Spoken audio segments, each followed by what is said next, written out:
depuis 2012, Rufisque est resté dévoué à la cause du président Macky Sall. C'est en 2014, après les élections locales qui se sont déroulées sur l'étendue du territoire national, que nous avons pris notre responsabilité en tant que responsables, les maires et les coordonnateurs, pour désigner le ministre Omar Gueye, coordonnateur départemental de la coalition Benno Bokk Yakaar. C'est vrai, de 2012 à 2017, nos résultats n'ont pas été fameux. Nos résultats n'ont pas été fameux, nous le savons pourquoi. Nous savons qu'ici, nous avons perdu les élections en 2014 parce que nous étions divisés avec 16, 17, 18 listes par commune. Il n'y a que les 4C qui avaient remporté cette victoire, plus la commune de Sébikotane. C'est ce qui nous avait motivés en tant que responsables à trouver un interlocuteur valable qui siège dans le gouvernement et qui était membre du secrétariat exécutif national à la personne du ministre Omar Gueye. Ce que le président de la République a confirmé ici lors du Conseil des ministres délocalisé. Depuis lors, le coordonnateur départemental se sacrifie, se mobilise son temps, son énergie pour remporter des victoires depuis cette date. Aminata l'a précisé tout à l'heure, depuis quelque temps, il y a quelques jeunes instrumentalisés pour quand même veiller à la quiétude de notre coordination qui ne fait que servir le président de la République. Nous disons non, il faut arrêter. Nous interpellons à ce sujet même le président de la République qu'il est temps de siffler la fin de la récréation. Parce que ce qui nous intéresse aujourd'hui dans ce département, ce n'est pas de positionner un tel face à un maire. Ce qui nous interpelle dans ce département, c'est d'élargir les bases du département comme le fait le ministre Omar Gueye pour aller à la recherche des identités remarquables et porter la victoire du président Macky Sall au premier tour. Voilà notre défi. Mais nous ne sommes pas là pour des histoires de coordination, nous ne sommes pas là pour des histoires de devant. Nous ne sommes là que pour un seul et unique objectif, réélire le président Macky Sall au premier tour. xam nga dañ ma ni tey nag da nga war a wax mais lan laay wax ñaari yëf rek laay wax benn bi mooy parrainage te ki ñu dénk parrainage bi mi ngi nii toog di notre sœur madame le premier ministre Aminata Lo. Beneen bi mooy un événement très important pour nous mooy le 8 août ñu war a teeru président Macky Sall mu inauguré l'Arena. man ku ma xam ni yàgg naa ci politique ak maa mën a wax ak maa xam li ma mën a wax mais je pense que c'est pas le moment. Chaque chose a son temps. Chaque chose en son temps. Et le temps aujourd'hui, c'est le temps de la mobilisation. Pour d'une part, parrainer le président Macky Sall et d'autre part, le réélire au premier tour le 24 février 2019. Voilà l'enjeu. Ñun nag politique dañ koy def de manière très sérieuse politique du caaxaan de man politique aw ma ci xarit aw ma ci àndandoo aw ma ci doomu c'est du sérieux ou jël nga engagement pour liggéey pour ñu fal président au premier tour ou jëluloo ko quel que soit ndombo tànk boo am eh bien di nga tase ak ñun. waruñu caaxaane li président Macky Sall nekk Sénégal. Dans toutes nos collectivités locales, nous devons mouiller le maillot. Mani, quel que soit ndombo tànk ñu am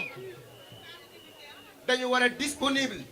dañu war a ubbi suñu téléphone yi dañu war a ubbi suñu bureau yi dañu war a ubbi suñu kër yi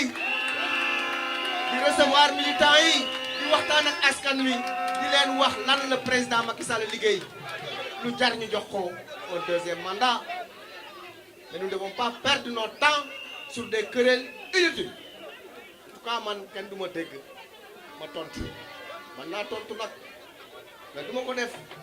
parce que du sama cër président Macky Sall daf ma dugal ci gouvernement am depuis 2012 président Macky Sall daf ma dugal ci instance bi gën a kawe ci parti bi muy secrétariat exécutif national président Macky Sall dafa ñëw Tëngéej ni ma Oumar ma ne ko naam seen kanam yéen yëpp mu ne ma yaay coordonné parti bi dans le département donc au vu de tout ça sama cër du ñëw pour diviser sama cër du ñëw pour tontu sama cër du ñëw pour xaste je ne le ferai jamais. tey bi ñu ñëwee fekk leen fi yéen ñëpp ngeen mobiliser wu tous comme un seul homme pour mën a dem fi nga xam ne far la ñu war a àgg te monsieur le ministre jiite ko fii coordonné ko ci département bi mooy la campagne de parrainage bi nga xam ne moom la ñuy dëgmal xam naa ne nag gaañee ca beneen côté tali bi dinañu ne way ñi commencé nañu parrainage te dara xewagul ci préparation la ñu nekk nañu tey préparation rek la lii galop d'essai la parce que am naa lu ma wóor mooy bu fekkee ne bés ba jot na bu ministre de l'intérieur signé son arrêté ba jox nu le formulaire bu boobaa yéen ñëpp vous allez vous disperser au niveau de la ville au niveau de chaque commune ngeen sol seen dàll seeti seen naataango yi parce que nag la jeunesse mooy ñiy voté la jeunesse mooy ñi faloon le président de la république en 2012 yéen ñii ngeen jiite woon ko ànd ak seeni naataango pour que nag loolu am chers camarades il faut que aussi ñu delloo si sunu bopp li nga xam ne wax nañ ko sànq mooy ñu doonaat une seule force dans l'unité au niveau de la commune au niveau du département au niveau de l'ensemble des départements li ëpp solo mooy sànq li nga wax monsieur le ministre mooy parler du bilan du président de la république loolu rek a am solo leneen amul solo te nag am naa yaakaar ne yéen les jeunes parce que nous comptons beaucoup sur vous les jeunes parce que nag nañu xam ne 70% de l'électorat seen ay morom lañu ce sont des jeunes kon il est important que yéen ngeen mën a mobiliser wu bu ko defee mag ñëpp topp seen ginnaaw dañ daan wax ne mag ay jiitu xale yi topp ci ginnaaw waaye nag mën ngeen a aussi joxe l'exemple fexe ba tout le monde soit ensemble yéen am ngeen ay représentants yoo xam ne ñu ngi ci biir pôle de parrainage parce que monsieur le ministre est membre du pôle parrainage et mobilisation loolu it ngeen xam ko am ngeen Aziz Konaté qui est membre du pôle parrainage et mobilisation kon nag bu fekkee ne am ngeen ci ñaar ñooñu yéen da ngeen war a battre le record du parrainage parce que nag loolu it aussi sas la buñ leen sas parce que du ngeen ci am ñaari membre ba noppi du ngeen am vraiment le maximum au niveau de la commune monsieur le ministre en tout cas ñun ñu ngi lay soutenir ñu ngi lay encourager ci lii nga xam ne def nga ko tey parce que bi ma yegsee nga ma ne y a que la jeunesse qui a mobilisé aujourd'hui dinañu mobiliser aussi nee nga les femmes les sages waaye nañu fàttaliku ne aussi citoyens la ñu bëgg ñu ñëw pare nañu kon ñun bu ñu dajaloo ba organiser wu nañu dugg ci kër yi benn par benn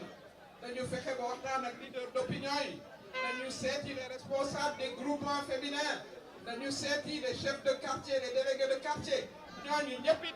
gis nañu liggéeyu président de la république bu ko defee ñu mën leen a mobiliser dès que ñu commencé le parrainage une semaine affaire bi jeex parce que nee nañ 3 mois la mais en une semaine prenons le pari en une semaine de jeexal liggéey bi dañu jël pari boobu nag lii moo koy indi organiser wu doon benn mettre de côté notre petite divergence parce que amul solo suñu ay personnalité bopp amul solo li ëpp solo mooy président de la république parce que moom mooy wóot voilà il faut que le message nous le portons partout à l'intérieur du parti à l'intérieur de la coalition liggéey bi dañu ko bokk ak suñu mbokki Benno Bokk Yaakaar yi bu ko defee yéen it en tant que COJER ngeen seeti les jeunes de Benno Bokk Yaakaar ànd ak ñoom liggéey ensemble pour que vraiment ñu def le maximum en termes de mobilisation pour le parrainage pour le président de la République kon nag maa ngi leen di féliciter vraiment di leen encourager di leen jox rendez-vous pour que ñu ñëwaat fii au niveau de Rufisque pour célébrer vraiment la grande victoire du président de la République au soir du 24 février 2020.